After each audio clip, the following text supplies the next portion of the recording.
नमस्कार मित्रांनो, कसे आहात सगळे? आज सकाळी तयार होऊन ऑफिसला जायला निघाले. खरं तर आज रविवार होता आणि सुट्टीच्या दिवशी ऑफिसला जायची अजिबात इच्छा नव्हती. पण आज ऑफिसमध्ये खूप महत्त्वाची मीटिंग होती, त्यामुळे जावं लागलं. आज रविवारी माझ्या मिस्टरांना सुद्धा ऑफिसमधून सुट्टी असते आणि आम्ही बाहेर कुठेतरी फिरायला जायचा प्लॅन केला होता, पण आज मीटिंगमुळं ऑफिसला जावं लागलं. घरी जाऊन बघितलं तर आज मस्तपैकी तांबडा पांढरा रस्सा आणि चिकन चिल्लीचा बेत केला होता. घरी जाऊन सगळ्यात आधी चहा आणि बिस्किट खाल्लं आणि चिकन चिल्लीसाठी एक मोठा टोमॅटो, हिरवी मिरची, कांद्याची पात आणि शिमला मिरच चिरून घेतली.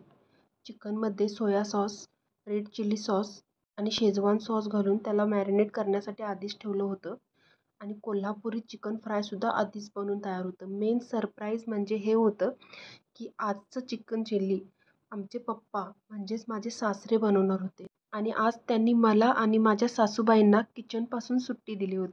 तसं बाकीचं सगळं जेवण आमच्या आईंनी बनवलं होतं, पण पप्पांना कॉलेजमधली चिकन चिल्लीची रेसिपी बनवायची होती. त्यासाठी मॅरिनेट केलेलं चिकन कॉर्नफ्लॉवरमध्ये मिक्स करून गरम तेलात छान फ्राय करून घेतलं.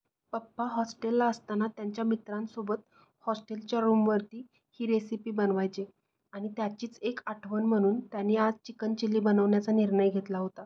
बाकीचा सगळा स्वयंपाक आवरून आम्ही सासू-सुना छान गप्पा मारत चिकन चिल्लीची रेसिपी शिकून घेत होतो. आणि खरंच ही रेसिपी खूप छान आणि अगदी चटपटीत बनली होती. तुम्ही सुद्धा ही रेसिपी घरी नक्की ट्राय करून बघा. खूप छान आणि चटपटीत बनते. याची पूर्ण रेसिपी तुम्हाला हवी असेल तर मला कमेंट करून नक्की सांगा.